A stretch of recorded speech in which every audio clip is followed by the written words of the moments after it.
we're talking now about moving on and expanding your business, because both of you are at the stage where you're trying to get on from being like a sole entrepreneur. How difficult is that when you're doing something, for want of a better word, that's strange? It's difficult, Chris, very difficult, because look, one would like to grow and expand. You know, I mean, I would really like to have a bigger studio. I would like to have a space where I properly present my work, you know, unlike, you know, just preparing the work and just put up somewhere in my studio. So I know that it's going to be very difficult, because at some point one will have to go and ask for money somewhere. That's the problem. Giuliano, I mean, what you do, I mean, I'm sure you tell a lot of people still to this day, people say, well, what, where are you going? Why are you doing that? And when you go to a very conservative man in a bank and tell him what you do, how difficult do you think it's going to be to convince him? Well, I mean, fortunately, till now, the Hostival is being completely lucrative on its own. I haven't needed to go in for a loan as such, but now that I am in the stage, I'm discovering that it is something completely new to people in the position, but you know that they do see how it works, and it's just a matter of explaining exactly, you know, what it's all about and the benefits, and then eventually people do see the business value of these ventures. I mean, a question I'll ask you in a second as well. I mean, what do people say to you when you say, well, you know, I'm an entrepreneur thinking out of the box, I'm doing something different? What's the reactions you get? I think a lot of people think that entrepreneurs are just people that don't want to get a job. Come up with an excuse, hustle their way around that way. Would you agree with that? No, the reality is it's actually a lot more work than a regular job, because you have all the responsibilities yourself. Not only do you have to be constantly thinking of your toes and thinking out of the box, but you know, you have to also look at the environments around you, and you have to adapt. You have to be very flexible, you just have to keep on going. So, Mbongeni, you're thinking about expanding as well. I mean, you go to the bank with this picture and say, it's beautiful, will you give me 50,000 so I can make more of them? What do you think the reaction is going to be? Crazy. You are crazy. You know, we're expecting the real artist, that is a painter, you know. So I think it's, you know, I've got to double the effort in everything that I do, because, you know, for me to be able to convince, you know, anyone out there, you know, to give any form of assistance, you know, to me and my career and my work, you know, I've got to go the extra mile. You know, I think that's the most challenging part of it. But I mean, it has become part of my life. You know, it's fun. I really enjoy it, because it's a challenge, you know, that I'm willing to take. It's the challenge that I've been living with for the last 20 years. What's your next stage for you? Well, I was going to comment again on the previous question. I think, yes, if we're doing something that is completely different to other businesses, it is the disadvantage of people not actually understanding what you are doing.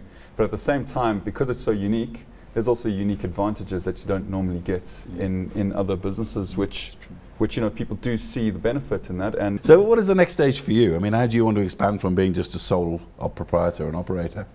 Look, the next stage obviously is to have more shows. You know, at the moment I'm working towards really important exhibitions for this year. And beyond that, I think I'll have to sit down and really think very seriously about expanding, you know. Like I said, that, you know, I don't really see myself working in the space that I'm working in for the rest of my life, you know.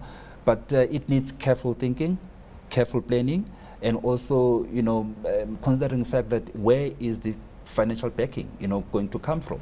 But I'm sure it is possible, you know. Like I said, that, you know, if you meet the right people at the right time, eventually, you know, I mean, something positive will come out of that. So, Giuliano, what's the next stage for you? I mean, how do you want to expand from being a sole person? Well, when Hostival first came out as the world's first nomadic hostel, it revolutionized the entire industry, because it was never done before. And we're doing it again in 2011 with the world's first completely mobile hostel, where we have developed a hostel that will literally pack into a few containers and be trucked to every event.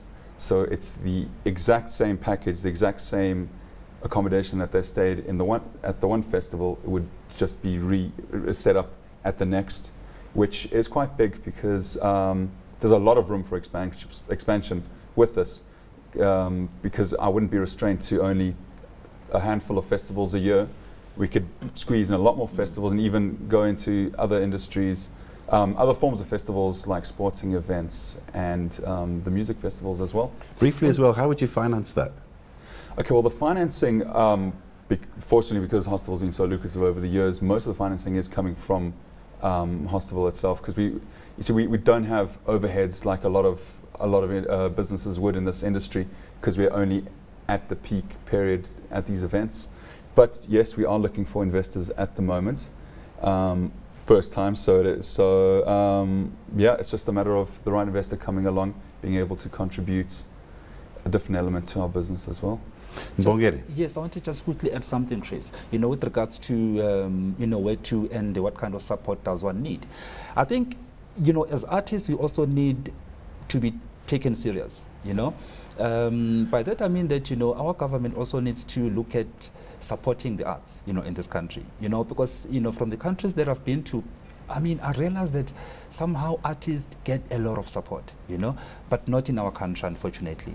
And also from the private sector, we do get a bit of support, but I think it's about time that our government looks at the arts as people who are one way or the other, expected to contribute, meaningfully, in our economy in this country. Just tell me that. You've both worked very hard in your out-of-the-box ideas as entrepreneurs.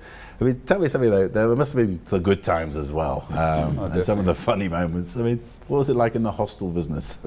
Well, I think the best times is always when the customer, once after all the work has been done and you've set up this event that seemed to be impossible most of the time, then the reward comes in when the guests actually come in and they have the time of their life. And we are the last minute option of bookings, so a lot of these guests didn't think they could even get accommodation at these highly popular events. So when they do actually come along and they have the time of their life thanks to Hostival, yeah, it's just very, very rewarding. And yourself, what are some of the lighter moments of taking the plastic bags and turning them into art? No, look, first, Chris, I think this is a very, very interesting way of expressing oneself, It's a process, and sometimes people try to assist me, to bring plastics into my studio. Gosh, you'll be amazed. They bring all sorts of crazy, unpleasant type of smell into my studio. And I'm trying to be as polite as I possibly can, to them, to say, look, okay, thank you very much, but once he lives or she leaves my studio, I just chuck it out. And also, there's something very interesting that happened once when I was in Germany. I was in Düsseldorf, invited, in a residency. There was this elderly couple, that came to visit me. I had quite a couple of pieces on the walls already in the studio that I was working in. They looked around, saw my work, and said, oh, beautiful, lovely, we like your work so much, you are such a good painter.